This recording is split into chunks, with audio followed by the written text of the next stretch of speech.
Thank you so much for being here, especially with this hurricane that's blowing through.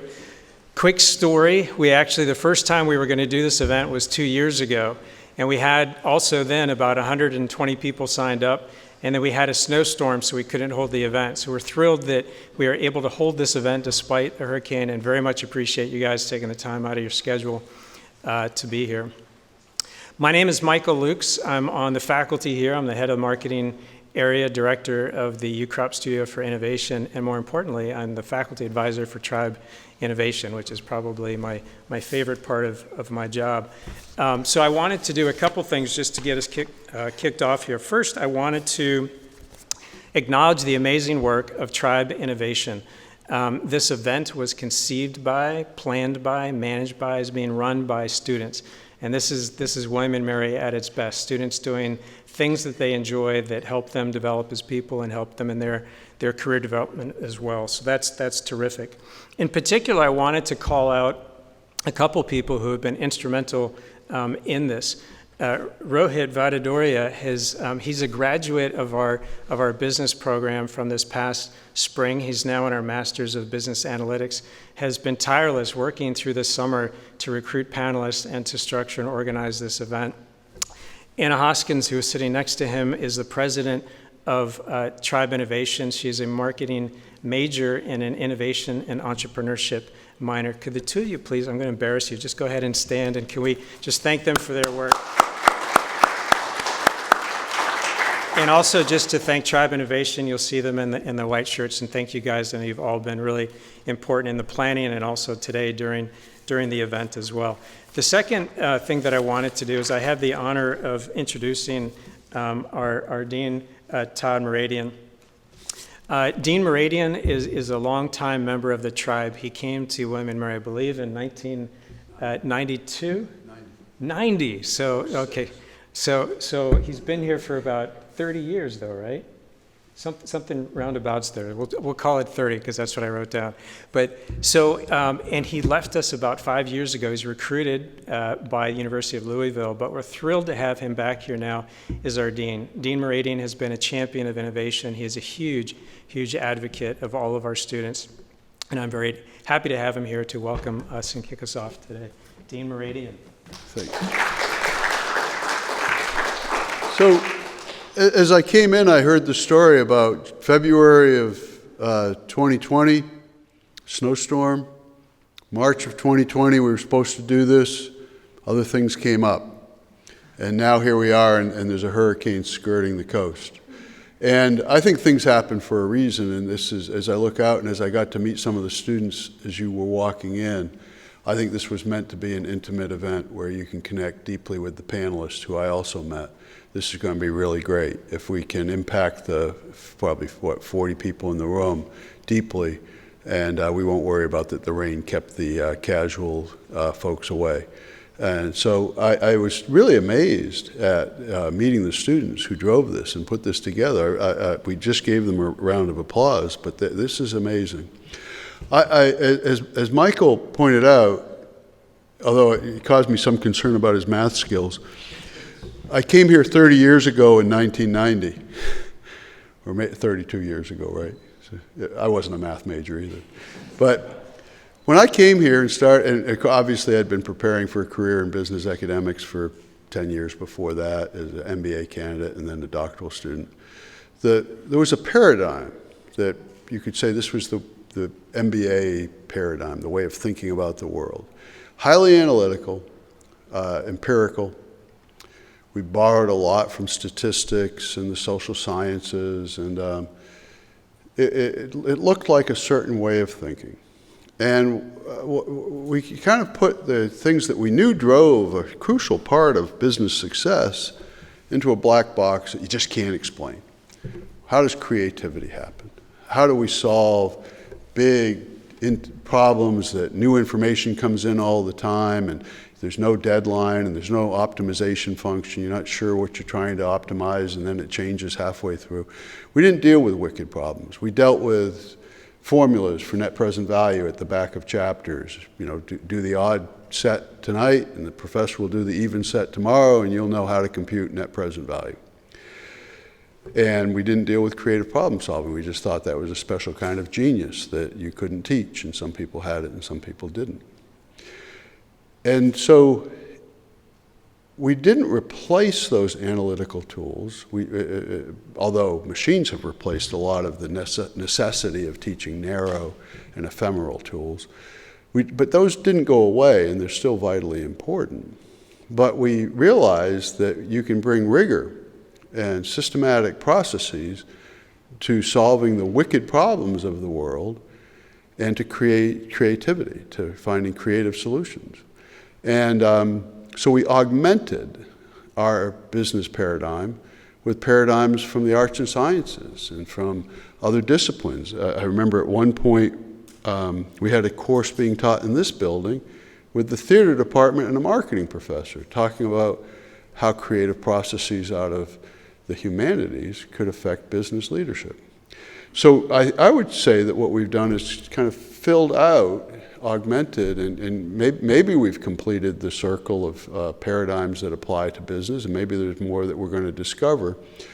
And I say that, I know I'm preaching to the faithful here, right? Everybody in the room has come here because they understand how wonderful those skills are. But what I wanted to say as the dean of the business school is, if I were sitting in your seats as students, I would say, holy smokes, business is not what I thought it was. And the reason I infer that that's what you're thinking, if you thought holy smokes or holy anything, holy something, that business isn't what I expected on Friday morning, is because it was always a different thing. But what I want to make explicit is that these shifts mean that we are a place with room for all sorts of people to thrive. And in fact, you don't even have to be a business major or interested in a business career. On the panel, we have people who, as undergraduates, were interested in residential life and student experiences, people who are doing innovation and entrepreneurship and venturing in biosciences and health. Wherever you come from, these tools are going to be useful to you. So you can take that back to a biology major or back to a physics degree or a theater degree. And I would like to say, also think about whether you wouldn't like to have that part of your experience in Miller Hall as a business major, because we are an inclusive, multi-paradigm, multidisciplinary place that studies the most important phenomena there is.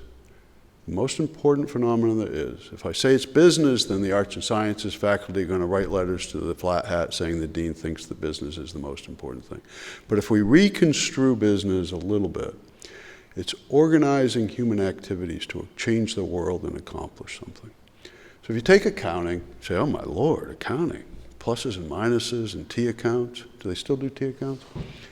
You say, but what is accounting really? Well, I don't care who you are. If you're a dean, or you're running a not-for-profit, or you're running a church, or you're running a biology lab, or you're a business person, accounting is how you keep track of your assets and your liabilities, your obligations, your resources to change the world. If you take organizational behavior, same thing. It's how do people come together to change the world. All of the disciplines that we teach here, if you label them business, there are going to be people on campus who think that person just wants to be one of the masters of the universe from a bad 80s movie about Wall Street. That's not what we do here. We study how people come together to change the world. So I welcome you and invite you into the Mason School of Business. And I would go back as I step down to just thank the people who organized this and who persevered against all sorts of challenges. And then as I met the panelists, I have just arrived back. As Michael introduced me, he said, Todd's only, came back after 6 years away.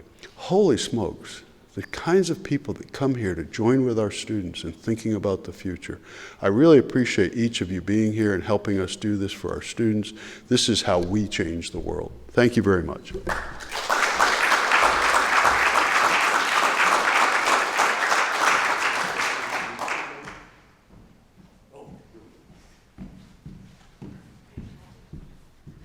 I may have picked the more difficult path there. So, hi everyone. Thank you so much, Dean Mooradian. I'm Anna Hoskins, as you heard before, and I'm president here of Tribe Innovation. I am a marketing major here at the college, as well as a innovation entrepreneurship concentration. And I am so passionate about Tribe Innovation, and I am so excited to be talking to you about it here today before we start off this panel. So, what is Tribe Innovation? Some people think we're an engineering club. That is a fallacy. We are a student-run design thinking consultancy here on campus that is trying to help student organizations and faculty with their impossible challenges, as well as to spread innovation throughout campus. And one of the amazing ways that we've done that so far is we're hosting this event so that all of you can get to know how innovation works in the workplace from the perspective of these amazing panelists. Some other events that we do here on campus are client workshops, and those are when we help student organizations and faculty go through challenges, take them through the design thinking workshops, and that's kind of where our facilitators come in and help with that. And we also do community sprints. So if you've ever seen whiteboards and post-it notes and music outside of Sadler, that's probably us hosting a community sprint, encouraging all of you to flex your creative muscles and brainstorm on how we can better improve William & Mary. So a little bit more in depth about what we do. A big portion of that is our client workshops. And these are some of the amazing organizations that we've gotten to work with so far, a mix of students and faculty. It makes me feel like I'm somehow in every club on this campus because you can't be involved in anything, but this is my way of trying. And I'm going to be going into a little bit of a client example to give you guys an idea of what we do. So for student affairs, they approached us after another workshop that they had attended, and they were tackling how they wanted to best plan out their 5-year strategic plan. Who did they want to hear from? So something that we noticed is they really wanted to hear from outside stakeholders that they don't normally get to hear about. So student affairs kind of tackles student life outside of academics, and so it was really important to get students within the workshop. So we got students, parents, alumni, faculty, and professors to come in and give their perspective on what student life outside of academics should look like.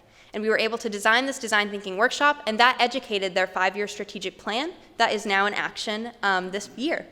So that's honestly one of my favorite client examples, but all of these have their own individual story of how we were able to help that organization and hone in the creative skills of the people who are most necessary and stakeholders and everyone that needs to be involved in brainstorming and get their ideas out there. So who is Tribe Innovation? We are a group of passionate, hardworking individuals on this campus who really want to make sure that everyone feels empowered, that they can be innovative and creative with the skills they already have. So we teach you design thinking, we teach you all these skills so that you can hone in the creativity that you already have. So now I'm going to ask everyone from Tribe Innovation to stand up for a moment.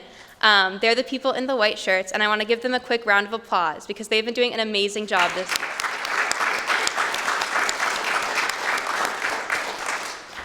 I appreciate these people so much. In addition to being some of the most hardworking people I know, they are also some of my closest friends. We are composed of our facilitation team, which do the client workshops and the sprints that I was discussing, as well as our marketing team. So if you saw promotion for innovation at work or promotion for any of these events, that's our amazing marketing team doing that.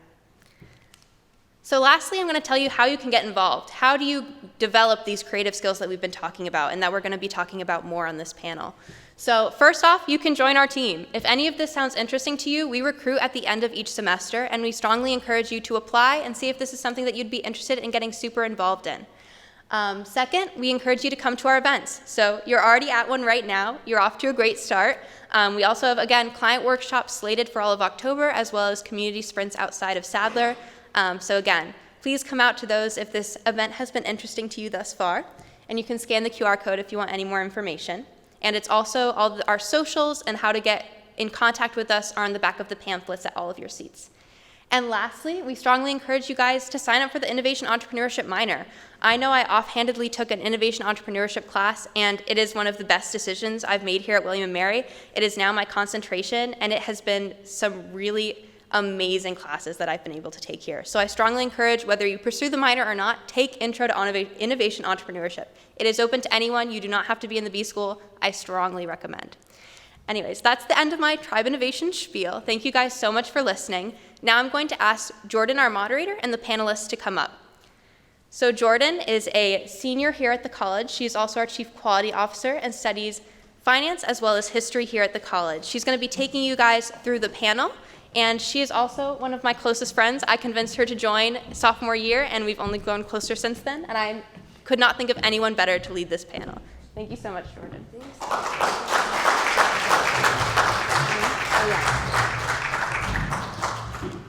Thank you, Anna, for the warm welcome. Welcome, everybody, and let's give a round of applause and welcome our 5 panelists. Thank you so much for being here today. All of our panelists have experience in using innovation within their workplaces, and they all have careers ranging from consulting to STEM to PR, so anything under the sun, and this, I'm sure, will be an inspiration for everyone attending. First, I'm going to talk a little bit about our panelists and then ask them our questions for the panel. So Clement Chen most recently served as the Vice President of Leidos' Health and Human Services Group, where he led strategic planning, M&A, business development operations, and ran the Health and Human Services and Commercial Cybersecurity business units. He also served as Vice President of Business Innovation for Lockheed Martin, where he was responsible for driving innovative concepts, linking technology development, business models, and strategy. He's currently an independent consultant and a proud William & Mary alumna. Welcome, Clement. Within the context of your job and industry, why is innovation important and how does it relate to leadership? Hey, good morning, everybody. As Jordan said, my career has had a really eclectic feel to it. So I've been involved in aerospace and defense, energy, cybersecurity, so on and so forth. But healthcare is actually the thing I'm going to talk about because, one, it's a personal passion of mine, and two, healthcare impacts everyone in this room, everyone in this country without exception. And the challenge for healthcare, and the reason why innovation is needed, is because the system of healthcare in this country is broken. And you all probably know the statistics, but it's now $4 trillion annually, 20% of GDP. It's been growing at a rate twice the rate of inflation for over the last half century. And amidst all that, we spend 2, 3, 4, 5x per capita on healthcare, more than any other developed country, yet our life expectancy is like 40th. On top of all that, healthcare is one of the most information-intensive industries in existence, and yet it is in such a huge deficit in the ability to leverage that information and data. So all of this is crying out for innovation. There's a saying that goes, the system that you have is perfectly engineered to generate the results that you're experiencing. And if you don't like the results that you're experiencing, you have to do something else. And that's why innovation is going to be critical to healthcare and why leadership is important, because right, wrong, or different, there are many constituencies in the healthcare ecosystem, many of which are benefiting from the system that is broken as it is today. And in order to disrupt that, it's going to require bold moves, disruptive moves, creative thinking, and the building of new coalitions that'll create a health system that's equitable for everyone, not just the 85% that are covered by insurance today, but also for everyone, such that the health equity disparities are addressed and overcome. Thank you. That's really fantastic. Thank you so much. Especially in such a quickly growing industry, it's important to understand how we can make it equitable, especially as students who are coming into the workforce. So thank you. Wynn Thane is an accomplished data professional and consultant with over 10 years of experience delivering data analytics and business intelligence solutions. His client work in both the public and private sector allow organizations to achieve their strategic goals, drive efficiencies, and promote innovation through valuable data-driven practices and insights. Mr. Thane currently serves as a director in Guidehouse's National Security Group and is also actively serving as co-chair of the United States Geospatial Intelligence Foundation's Machine Learning and Artificial Intelligence Working Group. Thank you so much for joining us. And within the context of your job and industry, why is innovation important and how does it relate to leadership? Thank you, Jordan, and thanks for having me. Good morning, everyone. So I'm in the management consulting industry, and in that industry, we have a lot of folks and practitioners who concentrate in many different areas like technology, finance, and strategy. But the one thing that we have in common is that we all strive to be trusted advisors to our clients, whether that be in commercial or federal. As advisors, we seek to advance the capabilities of our clients. And that's where innovation is very important, because innovation is critical to the advancement and the maturity of capabilities. every agency that I've worked for, department has like a research and development department, and that's literally dedicated to innovation on a daily basis. Now, in a lot of organizations, Guidehouse included, they have chief innovation officers that are appointed to inspire new ways of thinking and introduce new technologies for consideration. From a leadership perspective, I think it's great for leaders to have a healthy dose of thinking outside the box. And I say healthy dose because, I mean, it can't just be idea after idea after idea. You have to execute on those ideas, obviously. So a healthy dose of being open to new ideas and implementing those new ideas. And also as leaders, it's also good to innovate in your own careers, in your own leadership style. Like for instance, little things like implementing a new management style or implementing a new strategy. You can also be innovative with the things that you do with your own career to advance yourself and to do better. You know, so yeah, that's what I would say. Why innovation is important. You know, from a leadership perspective as well. Yeah, that's fantastic, and I think something that a lot of students can definitely relate to, and I'm sure the other panelists can as well. Great. Since 2017, Dr. Eric Van Gieson has been a program manager at DARPA, where he's developed epigenetic and biological pathway analysis programs that can dynamically guide healthcare decisions, human performance, and therapy.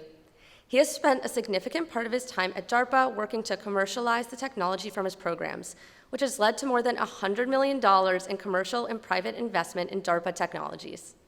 In previous roles, including at the National Strategic Research Institute and MRI Global, Dr. Van Gieson has also contributed towards biomedical advancements, namely through the development of the containerized biocontainment system, which is currently used by the Department of State. Thank you so much for joining us. And within the context of your job and industry, why is innovation important and how does it retain to leadership?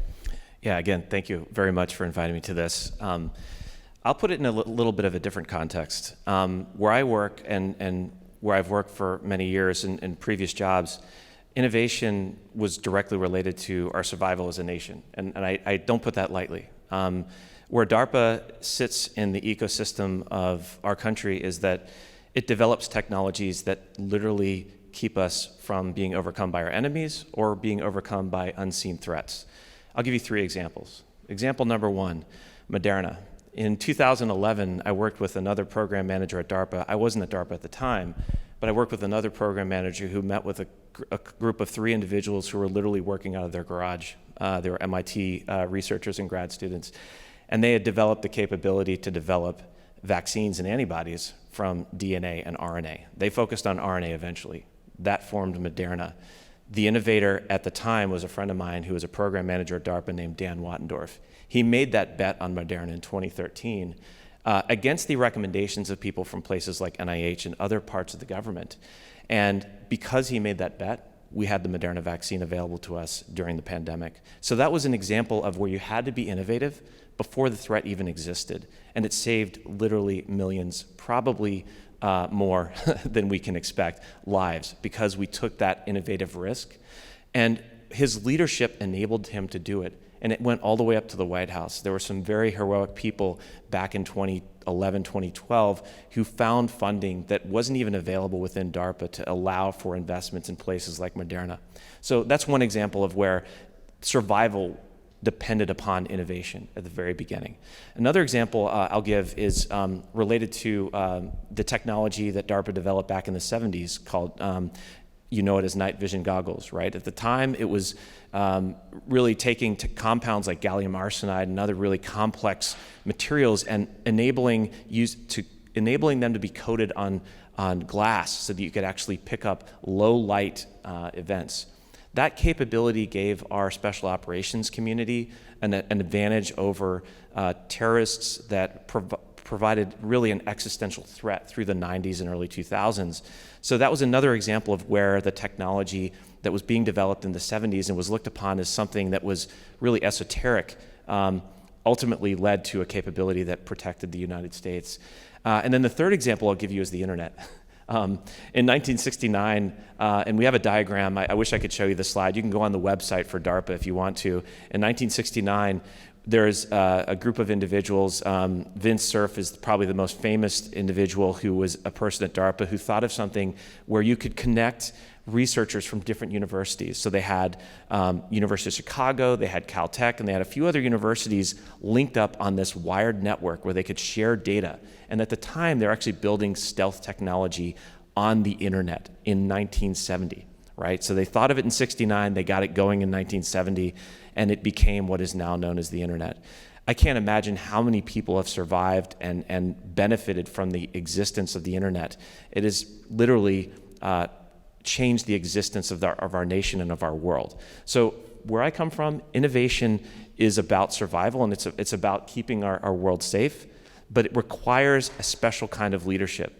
To make that innovation possible, the leadership has to be immune to the negative statements that might be made from outside forces and outside entities, and they have to believe in their people, the ideas of their people, and support those ideas. But they also have to have a critical eye. They can't just look at the innovation as something that's cool and creative. They have to walk this fine line of looking at something that is both innovative and feasible. And that's a really hard thing to do as a leader, but those leaders that can do that, they're very special. So I hope you guys can pick up those capabilities as you're going through school. Yeah, that was fantastic and really helped illustrate Wynn's point about turning innovative ideas into actionable items. So thanks. Dan Weber currently serves as the president of Edelman's Washington, D.C. office, where he leads an integrated team of communications experts, including corporate, public affairs, financial services, health, technology, and other subject matter experts in one of the largest hubs in Edelman's global network. During the past 17 years at Edelman, Mr. Weber has worked with many different organizations to provide counsel and support related to reputation issues and crisis response. Mr. Weber also serves as an adjunct professor in Georgetown University School of Continuing Studies and is a proud William & Mary alumnus. Mr. Weber, within the context of your job and industry, why is innovation important and how does it relate to leadership? Thank you for having me. I don't think it's on. Yeah. That one works. Thank Yeah. you. I was really excited that you placed me to the left of Matt because I've been on a panel with him before and I hate going after him, but to listen to Eric, I'm not worthy. DARPA, holy cow. So I'm humbled to be on this panel and really excited to be back at William & Mary and get the chance to meet everyone. I work in the world similar to Wynn. In fact, I think we partner on a couple things in different areas of consultancy. So a lot of our work is not only client services where we're constantly trying to find ways we can be relevant for our clients, but our end mission is to help our clients then do what they need to do to be successful. And there's a lot of different things within that world, but our holy grail quest is to help our company, the clients that we work with, build, protect, maintain, and sometimes rebuild trust. And we think trust is one of the most important things that we can be offering experience and understanding. We've studied it for 20 years. And it's super important. I think it's really relevant to this conversation because innovation isn't a short-term thing. And trust is looking out over the horizon. Reputation is the backwards looking. And trust is about the faith that I have in you as a company, as an organization, as an individual to do something. And hopefully it's something that's for the good of the good of humanity, providing some kind of relevance that helps me and you do something that we desire to do and reach our dreams. And so it's a really cool place to be in client service because if we're not constantly pushing ourselves, then we become irrelevant. And so innovation is key to what we do every day. We have creatives and strategists who help our clients, but also push us, and it's really important for that. I focus more on the reputation side, and so I do a lot of crisis work. And what I love about that is if you create a problem for yourself or a problem comes to you, you're not going to get out of it by just fixing the edges. Really big problems require really big solutions, and that requires you to throw out the playbook in the darkest times of your sometimes your career or your life.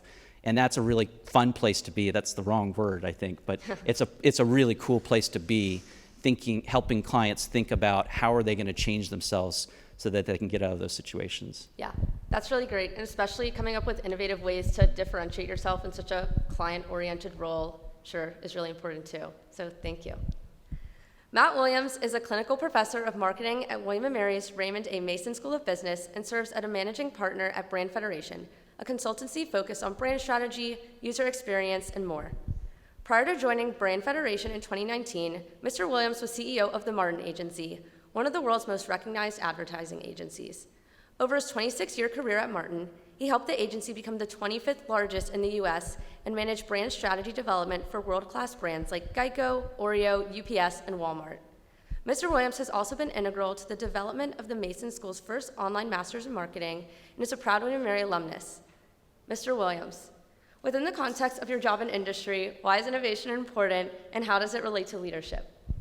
Thank you, Jordan. Good morning, everybody. Innovation matters to what I do, to brand strategy, to marketing strategy, because it's kind of all we've got. Think about the brands that are most powerful in your lives, that have the biggest impact on you. They are brands and people who have thought differently about the world that you live in and have used that insight to create something that has fundamentally changed the way you relate, not just to them, but to the world around you, right? There's a quote that I love about this from a philosopher that you probably have studied at some point at your time in William & Mary, a guy named Arthur Schopenhauer, who said, "Ours is not to know that which no one else knows. It's to see what no one else has seen in that which everyone knows." Think about the world we live in. Think about the ubiquity of information. Think about how close the answer to just about any factual question that you could ever ask yourself is. The knowledge that's represented by the Google machine that is as far away as your fingertips is not what's going to separate you from the rest of the world.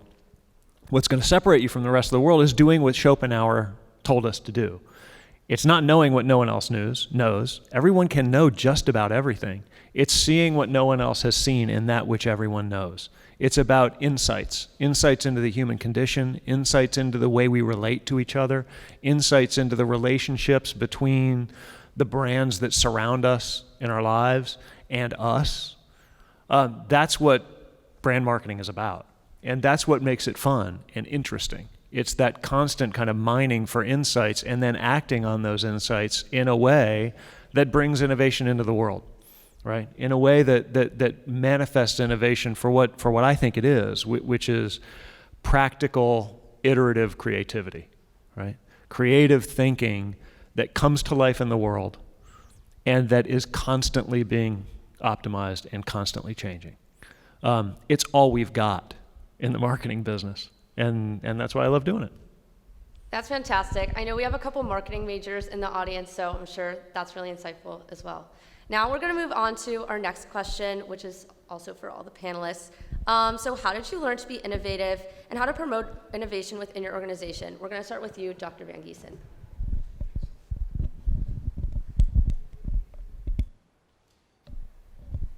Okay, thank you. Sorry about that. Yeah, I think one of the things is innovation is about not necessarily learning the process of becoming innovative, but it's about learning how to trust your own instincts, right? And I really want to pick up on what was just said about finding things that are in the world, in our everyday world, that are obvious to everyone, but looking at them a little bit differently.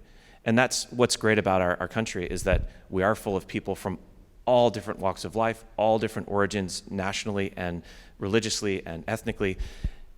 That is our superpower. That is the superpower of our country, is that everyone looks at what's around them differently, and everyone has their own instincts, and you have to be able to trust them. You have to be able to trust your own perspective and think that it is valid and it is real, and that there is something in what you're seeing every day that you can think about differently than anyone else, and you can act upon it, right? And that's really what you have to learn. So it's not learning how to be innovative, it's learning how to trust your own instincts, learning how to trust yourself. But the other part that's really hard about being innovative is then articulating that instinct, right? It's one thing to say, I have a cool idea.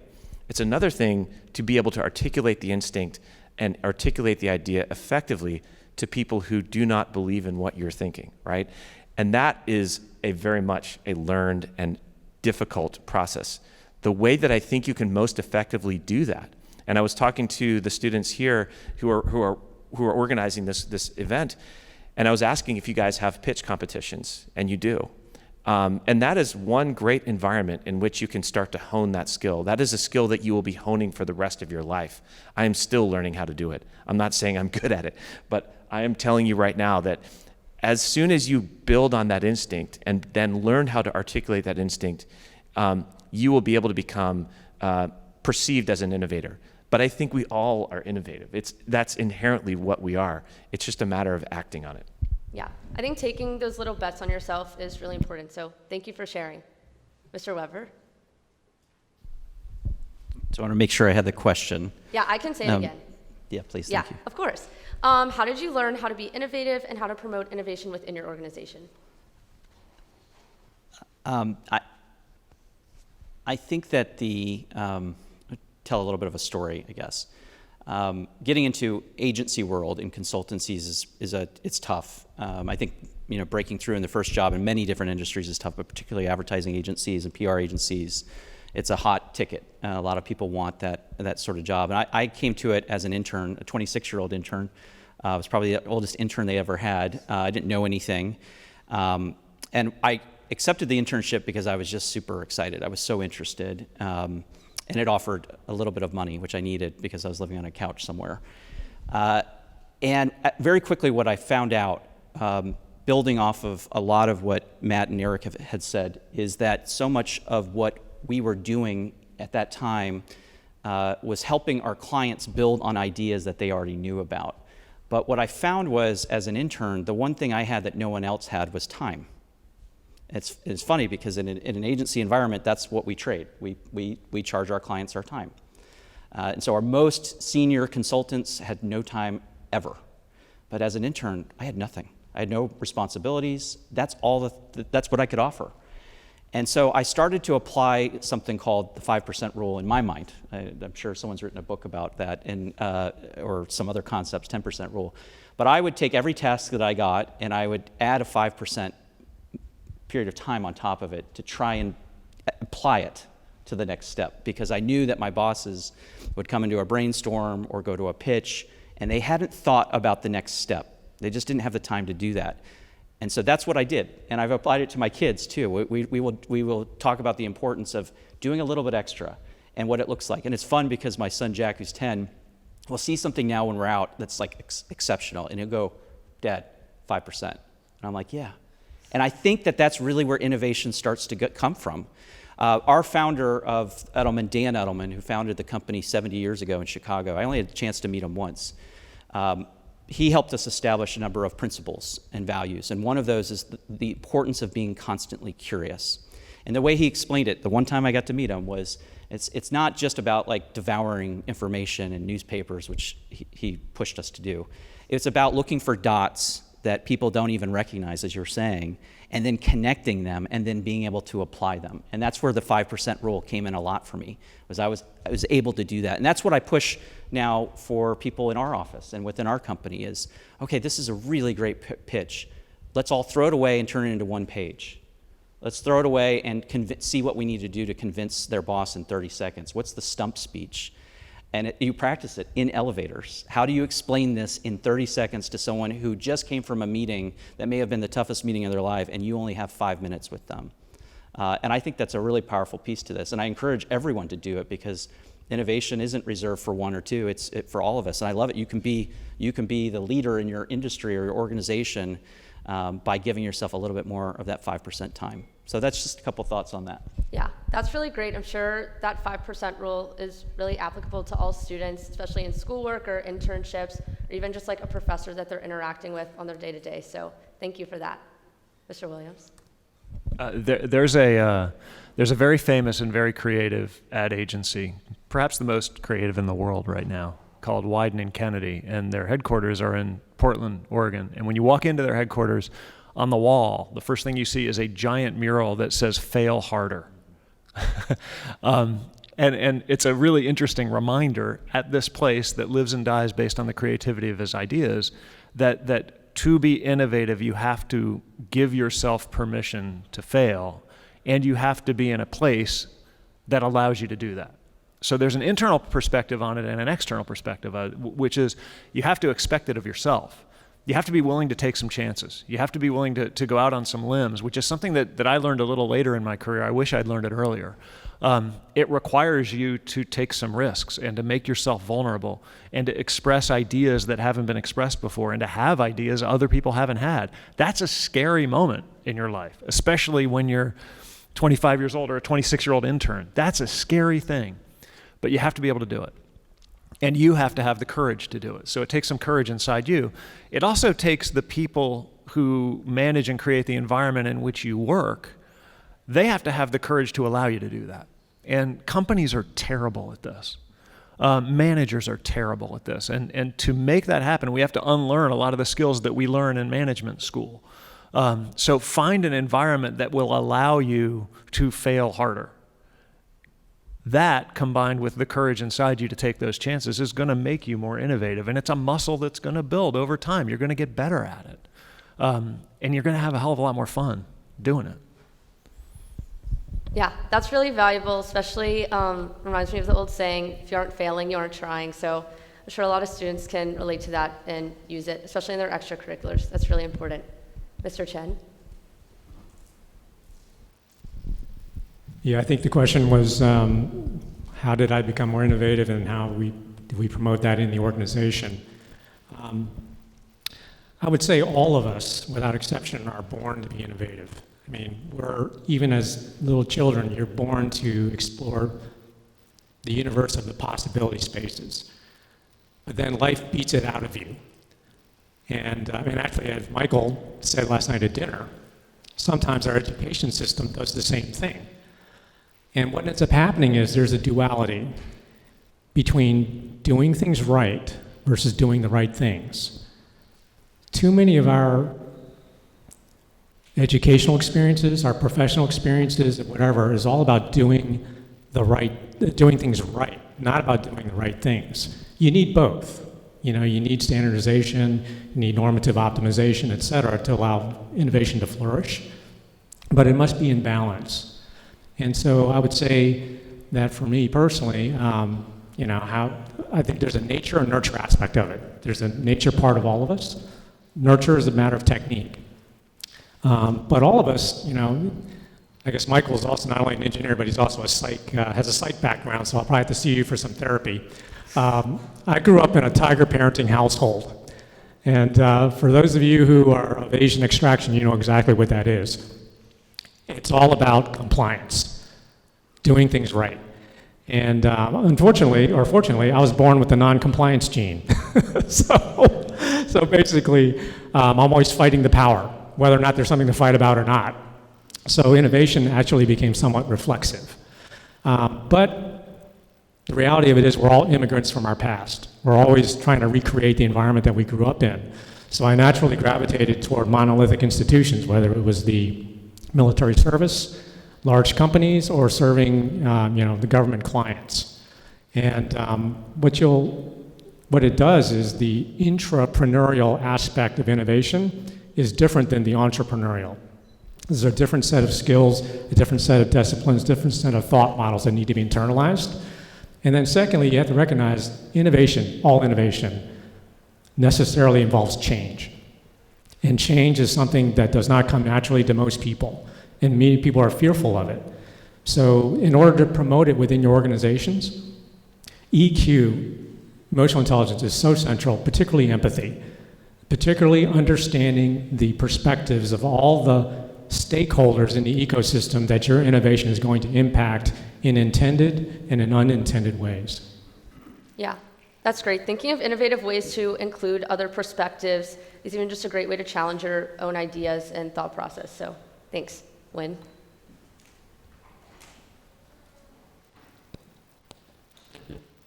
I think you turned it off, maybe?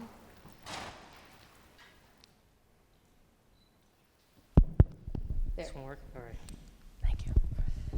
Sorry about that. Yeah, a lot of folks have mentioned about being bold and taking risks. I mean, I love that. I think for me, how I learned to become innovative, I think I just learned it kind of like a trial by fire. I think it really came from just having that entrepreneurial spirit. So if folks have that entrepreneurial side to them, I think innovation comes natural. From a story for me, like when I first got out of college, my first job was in actually commercial real estate, and in Baltimore City. And I remember the first day on the job, I was super excited. I was supposed to be representing companies and landlords in their acquisitions of office space and leasing office space. And I came into work that day, and I just had a laptop and a phone, and they're just like, go. And I was like, huh? Like that's it? So it put me in a position where I was forced to be innovative. It was like innovate or die, right? I had to build a business from scratch. So I thought to myself, how do I differentiate myself from my competitors where I can be valuable? What can I create? So what I did was just odd. I just started walking through office buildings in the area in Baltimore. I got kicked out of a couple of office buildings, but that's just part of the game. But I would take note of who the tenants were in each of the buildings. Then I would go back and I would call them and find out information like how much square footage they were occupying or when their leases would expire. And then over time, when I started building that information, the value I brought was the information that I had on the market. So I would talk with landlords and they'd want to talk to me because I had the market intel.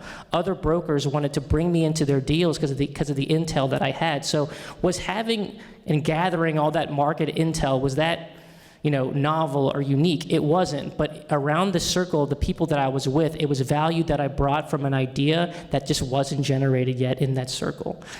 So that's kind of where it started. Right now, fast forward to today, I'm a director at Guidehouse in the management consulting industry, and I still have that entrepreneurial side. It's like coded in my DNA. Like I just love thinking differently and having new ideas.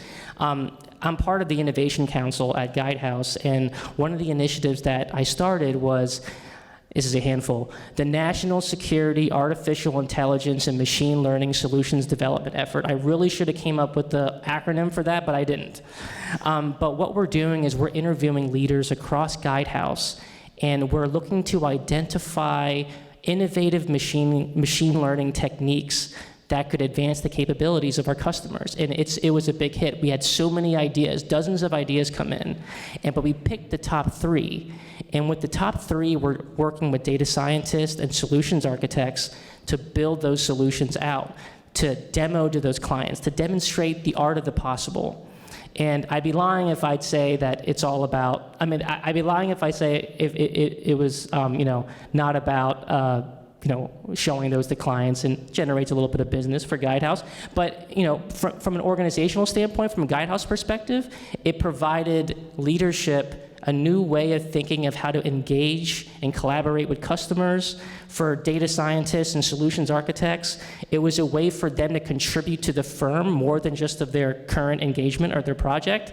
And for the workforce and our staff, it was a great way for them to learn about artificial intelligence, machine learning, rather than just reading it in a book. They got to see it in application. So, that's how I got started, and that's currently what I'm doing today, from having that entrepreneurial drive.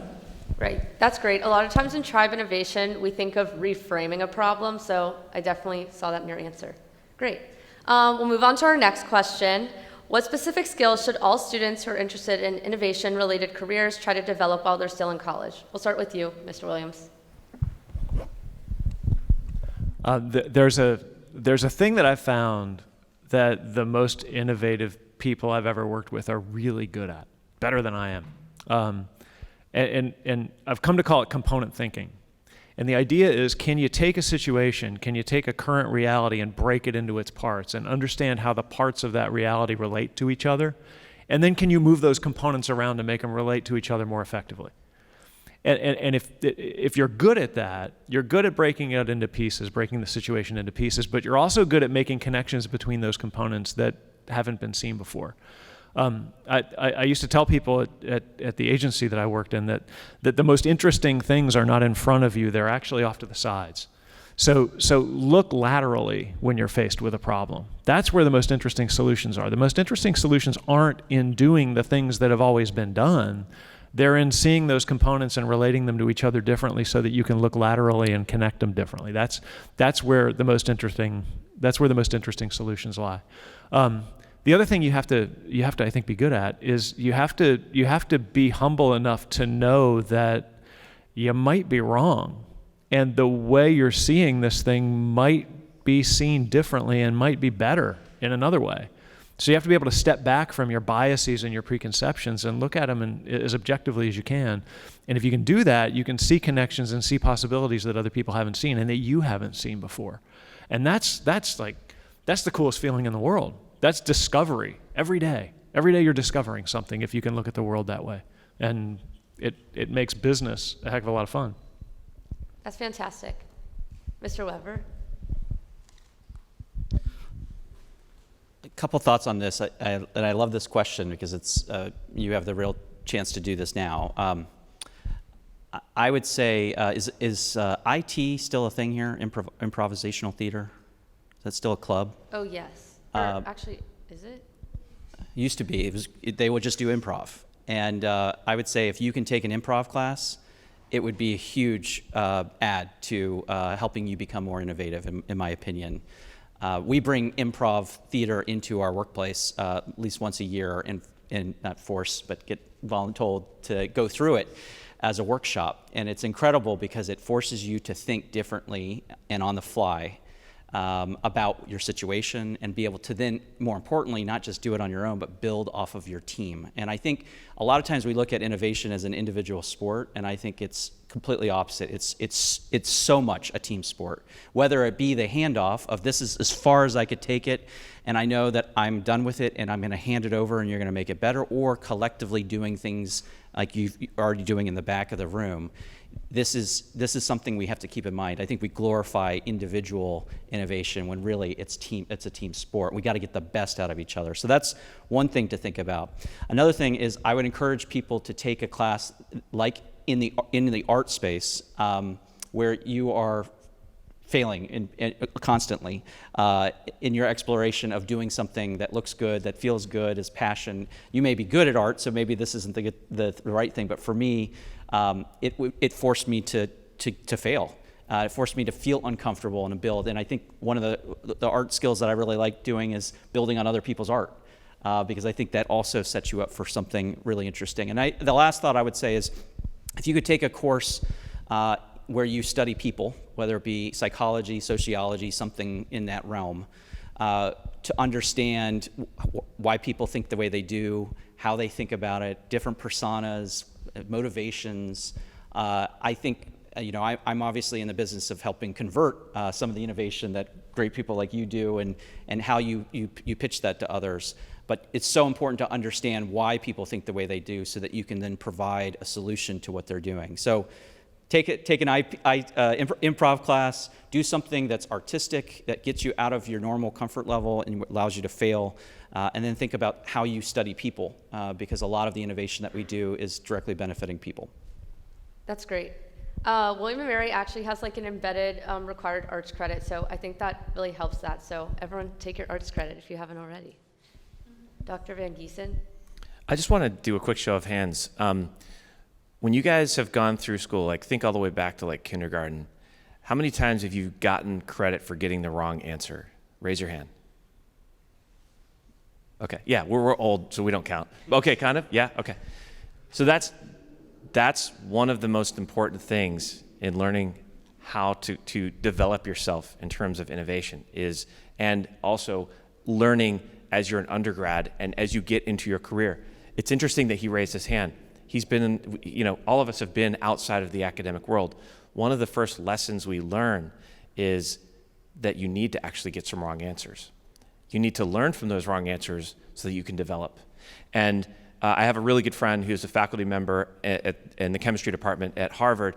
I will not name his name to protect the innocent, but what he does for the first year, after he gets a student out of undergrad and into his PhD program, and the PhD program usually takes about 5 years, the first year he spends teaching them how to get the wrong answer.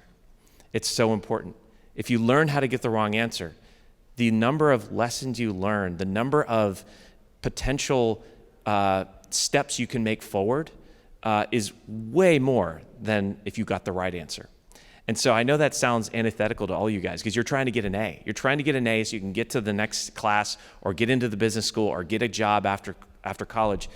But what you quickly learn in the world of innovation is that you must learn to get the wrong answer and then learn how to improve from getting that wrong answer. And sometimes, even in science, we overemphasize the right answer. So the one thing I could give you guys advice on right now is start to figure out ways in which you can get the wrong answer, or fail, as some people call it, but I don't call it failure. I call it getting the wrong answer so that you can get to a right answer. And there's actually a big movement in science right now for journals to accept new scientific publications based on pre-registration. So in other words, you submit your idea to publish in a scientific journal before you've done the research, so that whether or not you prove your hypothesis right or wrong, you publish it so that the quote-unquote wrong answers can be published so other people can learn from it. And so if you're an undergrad right now, that is the farthest from your mind, is getting the wrong answer, I am sure. But I will highly encourage you to do things, because the schools that you've gone through, and no offense to any higher learning education system at the undergraduate level, but they're not built to teach you how to get the wrong answer right now. I hope that changes. But what I do hope you can do as your own and on your own is try to do something entrepreneurial. For example, a pitch competition, or start a small business. You can start an LLC when you're 18. Why not? Or maybe even younger. I don't know what the rules are these days. But anyway, think about how you could fail and quote unquote fail or get the wrong answer so that you can learn from that. So I would highly encourage you to do that at a small scale, so you can learn what it feels like and you can learn from it and grow beyond that. That's great. You might even learn something about yourself if you try something and don't like it and fail. So fail. Yeah. Wynn. Yeah, so this, I have 3 skills that I wanted to highlight, and it's kind of like a remix of what others have already said. But the first one is to master and learn how to assess.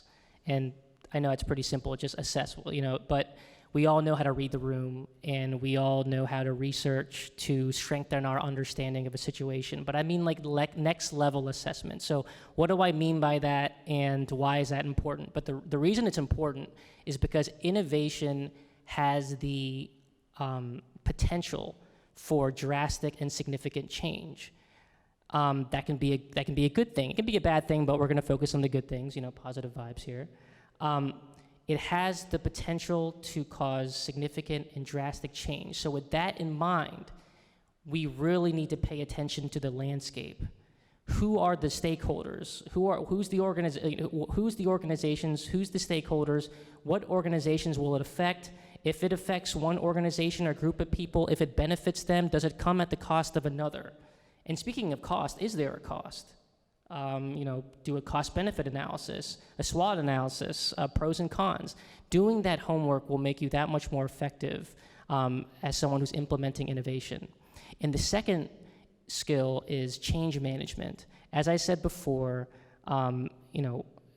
innovation has the potential to cause significant and drastic change, or it has the potential to do absolutely nothing. I've seen so many good ideas get put on the shelf, never to be seen again. I'm sure my fellow panelists here have seen technologies, processes, initiatives lose steam and just vanish, poof, gone. So we need to focus on adoption. How can stakeholders and organizations adopt a process or initiative or a new technology? How does it get integrated into the business or the mission? So enter change management. Change management is the practice of organizational change through the lens of strategy, communication, planning, testing. And there's certifications on this, and there's practitioners out there that build their whole careers on change management. So that's something to look into. The third one is selling.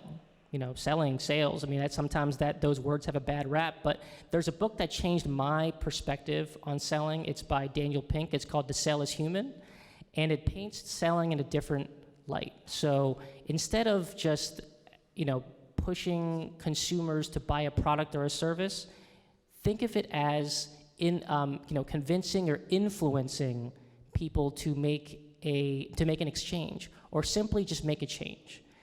If you're all familiar with Shark Tank, that show is literally about people with innovative ideas and they're pitching to investors. That pitch is a sell, and I know we talked about pitching here. So practice the pitch. I'm sure you've have presentations, and think about it as a pitch. You're selling an idea to an audience. Learn how to cater your pitch to different audiences. I mentioned before about that long-winded artificial intelligence solutions development thing that I was doing at Guidehouse. That came with the cost. It cost money to leverage technologies. It cost time, other people's time. I had to pitch that idea to my leadership for them to understand why it was important. To the solutions architects and the data scientists who were helping with the effort, I had to convince them on why it was important for their careers and why it was great for Guidehouse. So, and all the leaders that got involved too, who we interviewed, I had to make a pitch of why it was important to get involved in it. So it's all a pitch, it's all selling in a way. So those are the three things that I would really suggest. Yeah. Great. Mr. Chen? Yeah, I would say eclectic learning is important. Innovation is all about interdisciplinary insight. So I'm very heartened by the fact that the business school is opening this event to folks that are studying humanities, whatever, social sciences. One of the most powerful combinations of things in the aerospace and defense industry is combining that engineering with what I call theologies: anthropology, biology, sociology, epidemiology, et cetera. Really big deal. Second thing is, I would say whole systems thinking. In a ubiquitously connected environment, in the network world that we live in, lateral causality, the beginnings of understanding it, or at least perceiving its impact, is a big deal. If you have a chance to, on your own, or take a course somewhere on systems engineering, I would highly recommend it, because it's some attempt at getting your arms around how a ubiquitously connected environment interacts with each other. The third thing I would say is Thoreau has said that all perception of truth is a detection of an analogy. It's about pattern recognition. So data science, data analytics, informatics, all that stuff, that's going to be the glove in every glove compartment of every car, of every industry, of anything that you do. So I would strongly recommend you do that. And the last area is I would hearken to my least favorite subject in MBA school here at William & Mary was organizational design, organizational behavior, and it's the one that was the most important. Because innovation, as all the panelists have talked about, it's about getting all the stakeholders, all the other constituents in the ecosystem to buy off on the thing. So it's not just creating the thing, it's got to sell it, you got to have it accepted. And so that's really, I would say, behavioral economics is probably the current iteration of what this is about. If I had to point to one of the four that's the most important, that would be the one. Thank you. That's really fantastic. Now we're going to ask some more individualized questions, and we're actually going to start with you, Mr. Chen. So, yeah. So you were the Vice President of Business Innovation at Lockheed Martin before moving to Leidos Health Group as their Chief Strategy Officer. What are your perspectives on how strategy and innovation fit together?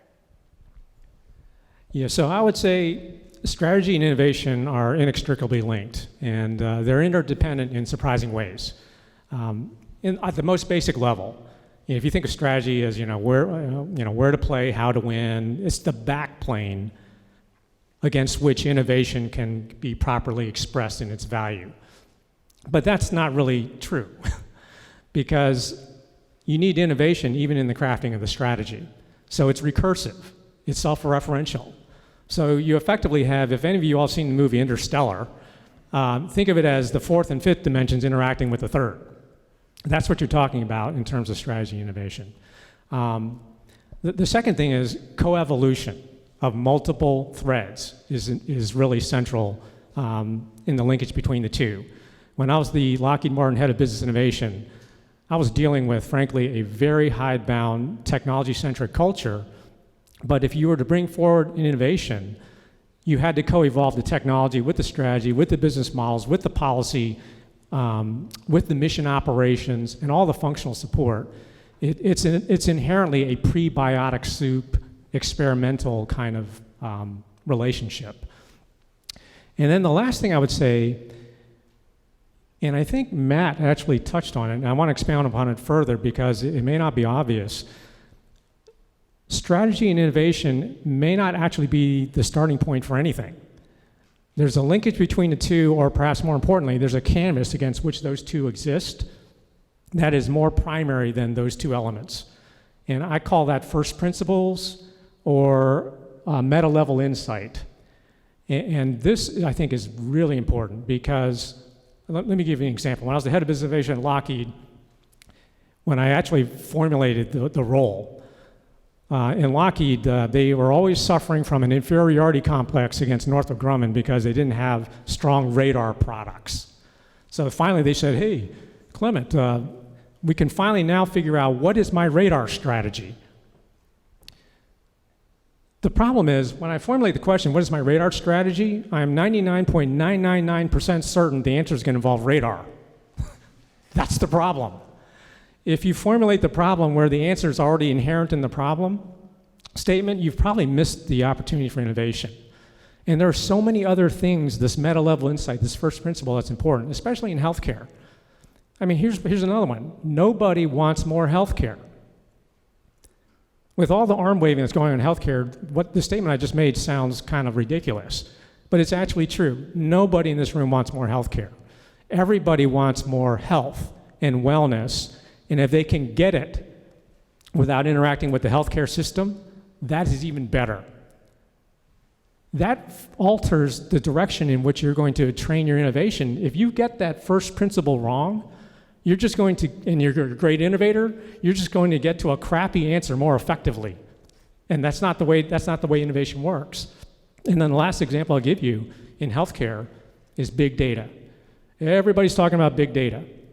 And whether you come up with some new algorithm that can figure out all the innards of glioblastoma or whatever, that's all well and fine. But the problem facing healthcare today is not big data. It's little data, but lack of big workflow. Everybody without exception, whether you see a specialist or whether you move from one department to another, your information does not follow you in a coherent way. And so if you want to fix the healthcare system quickly, you're not going to spend all your time on innovations on big data. You're going to focus on how do you co-evolve the little data that actually follows the digital asset, which is really the manifestation of your own physiology with you wherever you go. So that's how I think about the nexus between strategy and innovation. It's about first principles, meta-level insight, and your innovation will express itself a little bit more meaningfully once you've internalized that first principle. Great. I think thinking outside the apparent bounds of the problem probably helps you develop a better strategy. Yeah, great. Okay, Wynn, when taking an analytical view of data, what are some ways that you uncovered new approaches to your analysis, and what were those new approaches, and what role did they play in innovation? Cool, yeah. First, I love me some big data and little data too, all kinds. So I'm going to frame it in the perspective of two kinds of clients that I run into whenever I work with them from an analytics perspective. You have the client that tells you exactly what they want and exactly how to do it, and it has to look exactly how they want it to look. And then you have the clients that say, hey, Wynn, I have a business objective or a mission objective, and I have a lot of data, help me. That's my favorite kind, by the way. But for the first one, what I typically do and what I'd recommend that you all look into is that, so how I would approach it was I would obviously give the client what they want and how they want it, right? But I would always have, when I'm briefing them, I would always have a recommendation slide. If it's a PowerPoint, I'd have at least 2 to 3 recommendations. Because let's say they're going to ask me something like, hey, Wynn, I want you to join this data set and this data set. Let's just say they're Excel files or flat files. And I want you to build me a dashboard. I want it to have a really cool widget, little pie chart, blah, blah, blah. So I would build those out. But then the next step, right? What's the next step to innovate on top of that? What are they not thinking of? So I start to think what are the tools in the toolbox of analytics, right? I start thinking, okay, you had 2 flat files, 2 Excel files, they must have come from a database. What if we were able to connect directly into that database and to feed that dashboard so it could be live data feeding that dashboard? Have you thought of that? I mean, that's a recommendation that I would have. I mean, right now with the dashboard, it's mostly descriptive analytics, summary statistics. Is there more history to that data where maybe we can start forecasting and getting more into predictive analytics? So can we automate things? So I'm always think with those kind of customers, with the ask that they have, what can enhance their current process? So that really does enrich kind of the analytical stories that we're able to tell. And now with the second customer, my favorite again, they just want you to figure it out. I start thinking from the analytics perspective, there's what they call the analytics maturity scale. And that's kind of, it's that scale tells you where you are from like a level 1, I think, to like a level 4. And a level 1 is pretty much, I don't have any data, or they have data and it's just not in a good format. And the second level is descriptive statistics, what is currently happening, what happened in the past. Level 3 is what will happen, how do I use data to tell me what will be? And then the last step is, how to use all those and make instant decisions, true data-driven decision making. And so with that analytics maturity curve, it's you're able to kind of take clients where they are and bring that up that curve with all types of innovative techniques. So that's been 2 ways that I approach it, and definitely in consulting, you're able to kind of tell what kind of customers you're going to have and where they are along that scale, and there's just a clear path on how to innovate on where they are and and as I said before, to advance their capabilities. Yeah, that's fantastic. Knowing your client, I imagine, is key in any industry. Great. Dr. Van Gieson, what role did innovation play in the commercialization transition that you led at DARPA, and what challenges did you encounter during the initiative, and how did you overcome those challenges? Yeah, thank you. I'll give you 2 examples. So one of the things we do at DARPA, our whole strategy is built around innovation, as you probably gathered from my previous answers. And one of the things we're doing now is we're realizing that there is so much technology emerging from our $3.5 billion a year, now it's up to $3.8 billion a year investment in new technology. So much IP is churning out of that investment that's non-dilutive capital that we now have this problem of protecting that intellectual property and making sure it's available to the American public. I mean, if you didn't have access to Moderna, what would have happened, right? And so we want to make sure that it goes into US-based organizations that are going to make sure that the American public can leverage that. What if we didn't have the internet, for example? So all those things have to be available. And the way we do that is we try to find partners in the US who are willing to invest in the technology and then make sure it commercializes. I'll give you kind of 2 examples. And what we try to do at DARPA is say, and by the way, I've just finished at DARPA, so I'm no longer at DARPA. I'm now helping DARPA commercialize technologies as a contractor. So I'm on the outside now and working with venture capital firms. But what we did when I was inside DARPA was I would try to say, can I 100x or 200x the investment that I made as a program manager by getting outside investment occurring from US-friendly companies? One example I'll give you is a company that emerged from UC Berkeley, right? They were building little let's call them microbots, if you will, that you can inject in your body and stimulate your nerve. And they can do things like block pain, but they can also do things like accelerate your immune system or accelerate your perception of things that you couldn't detect before, like sound or touch and that sort of thing. And these little nano or microbots were so innovative that all I had to do was invest about $1.2 million to develop them. And they spun out a company called IOTA Biosciences. IOTA, which, you can get the pun there. IOTA, which is a tiny little, no one cares at the smallest level, but IOTA got noticed. So people did give an iota about IOTA. And they ended up buying them for a company called Estella, bought them for $308 million, right? So with the $1.2 million investment that we made at DARPA, we got a $308 million return, quote unquote. We didn't get it as DARPA, it's non-dilutive. No, the nation got it in the sense that that product will now become a medically relevant product that people can use. And so from a commercialization perspective, the strategy is harness the innovation with as little effort as you possibly can and bring other people on board, bring these outside investors on board. Another example I'll give you is one of my own programs that I had to overcome a lot of barriers of belief, right? So in 2017, I pitched an idea that harnesses something called the epigenome. And I'm sorry for using biological terms to non-biological people. And if you fall asleep, I will forgive you.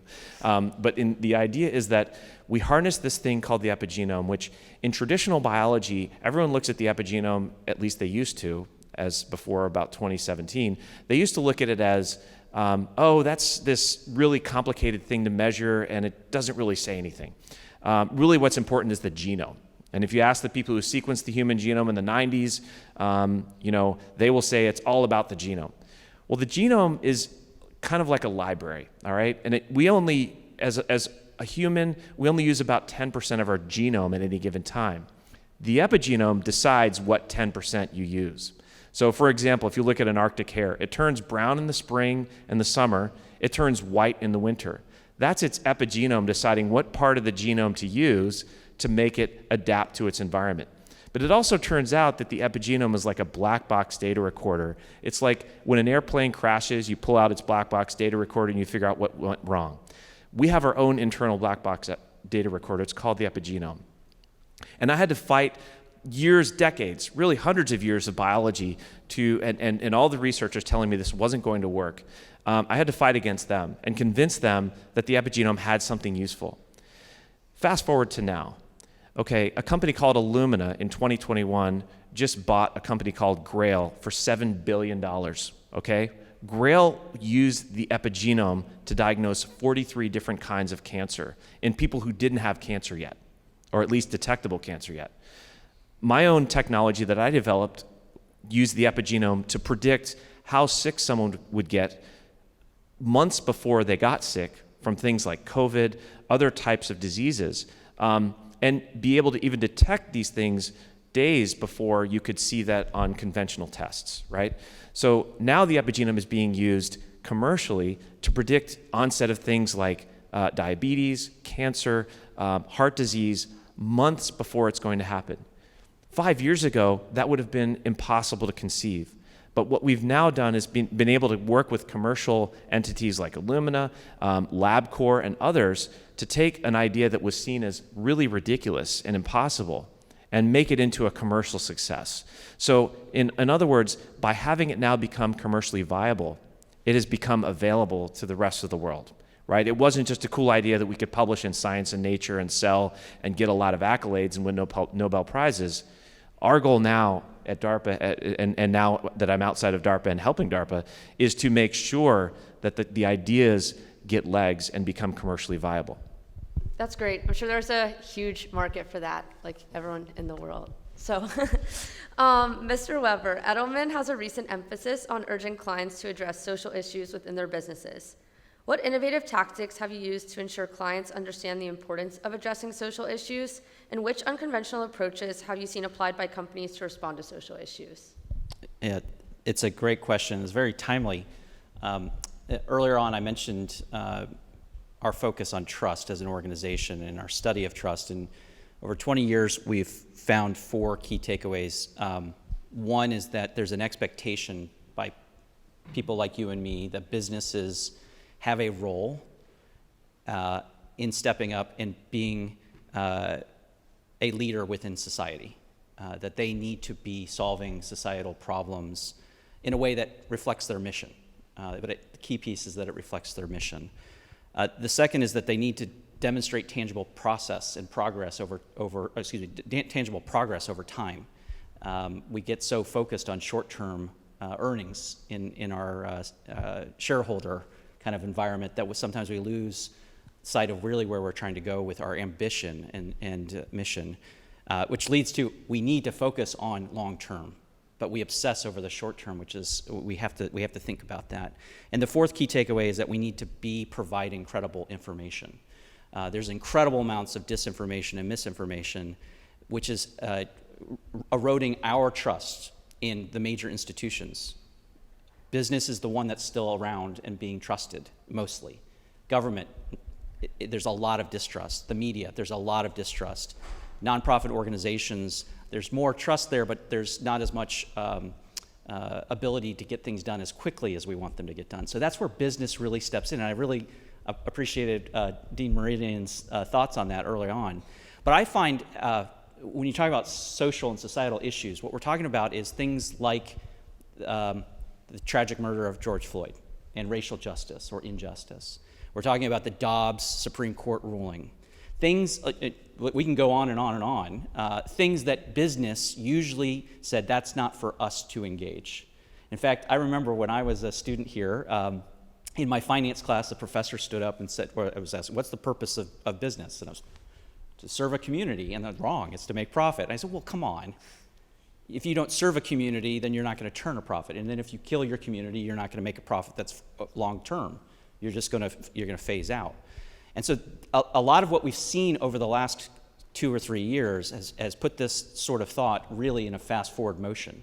Things are coming to business that they aren't prepared to handle. And what I love about this topic of innovation is it plays out in so many different ways. You can't be innovative if you're not confident. You know, I was listening to the panelists, and one of the things I wrote down was that a trait of good innovators are people that are confident of failing or finding the wrong answer and keep iterating. They're resilient. And what I found over the last 2 years is that our senior-most leaders in corporate America do not have the confidence to navigate social issues, and for a whole bunch of reasons. And so a lot of what we've done is to try to create scaffolding around them, as just a term, so that they can have more confidence in making decisions and navigating waters they've never navigated before. I'm a crisis guy. I create crisis playbooks all the time. I was never able to create a crisis playbook for a pandemic, because every time I said it, they're like, whatever. I mean, bird flu, COVID, I mean, come on, it keeps coming back up.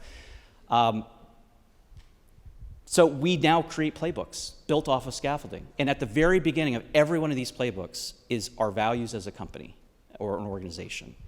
What value do you have that you've articulated for good times will help you start the process of deciding what you need to do when things are tough.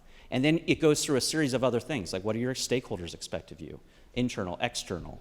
And those start to give you an answer. And what I find as we've done that is that it gives confidence to leaders who normally wouldn't be able to make that decision. And the reason why is you bring all of yourself to those tough decisions, and you're very emotional, which you should be. You use the word vulnerability.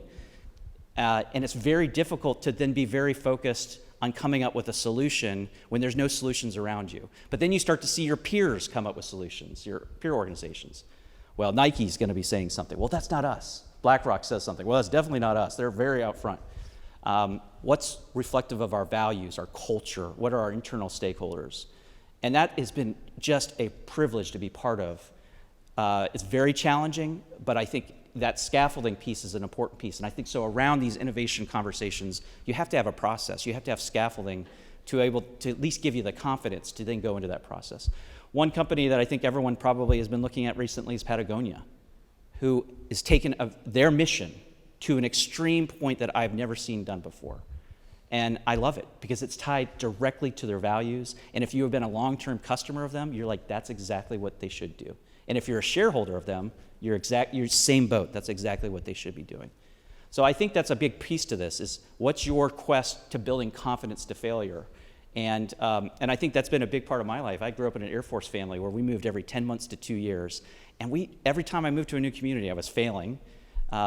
And that, I think, was a big driver of this. Another piece, I'm just going to close. I see Professor Swan out there.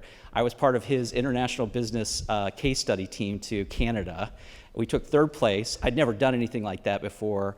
We got our ass kicked, but it was so much fun. And I learned so much from that experience. Good to see you. Thank you very much for that experience. And I would encourage you to, if you can do those sorts of case competitions, it is an incredible learning environment. It's safe, so you have an amount of confidence. And if you have someone like Professor Swan rooting you on, it makes you even better to step forward. That's really powerful. Thank you. Okay, Mr. Williams, as a previous CEO of the Martin Agency and your current role as a partner at Brand Federation, you worked with longstanding brands like Geico, UPS, and Walmart. What was your process and approach to reimagining their branding? Wow, there's some pretty smart stuff going on up here on this stage. So I want to call back to something Clement said a few minutes ago. I had a colleague who once used to tell me, he used to push me out of his office. And as I was walking out with my tail between my legs, he would say, look, if you want more interesting answers, ask more interesting questions. And it's kind of the key to innovation, right? And he was a creative director, and my job was to brief him on strategy. Oh, I developed this strategy. Well, it's not interesting enough. You're not looking in the corners the way you should. You're looking where the light is. Go look in the dark corners. There's more interesting stuff over there. And he was absolutely right.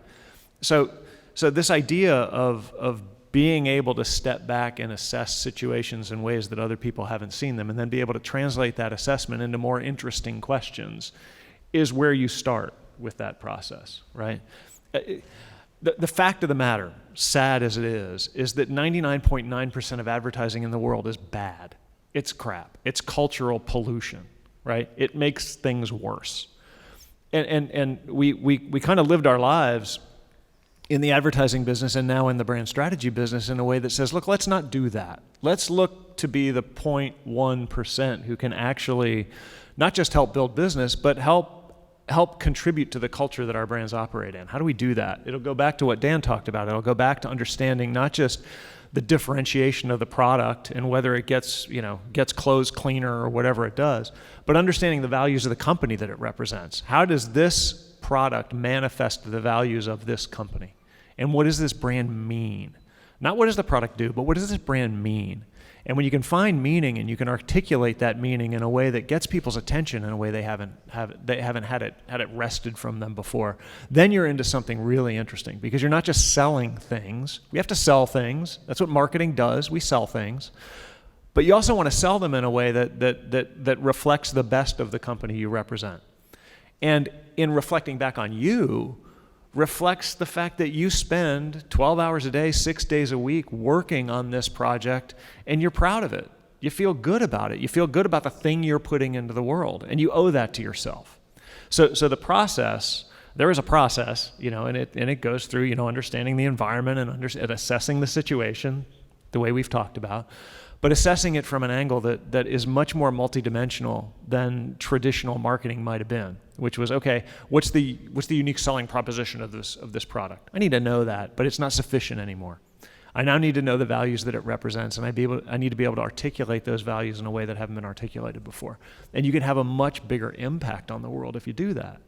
I firmly believe that if we practice our craft of marketing well, we won't just sell more things, we'll actually make the people who do business with us happier. And we should spend our time doing that. It's true. Contributing to something that's greater than yourself is the ultimate goal, so I can really see that anywhere. And if you do it well, you can invent a little green lizard. That's cool. Yeah. That was cool. That was one of our marketing tactics for this event, actually. So thank you so much. I'm going to ask everyone to give our panelists a really warm round of applause. Thank you so much.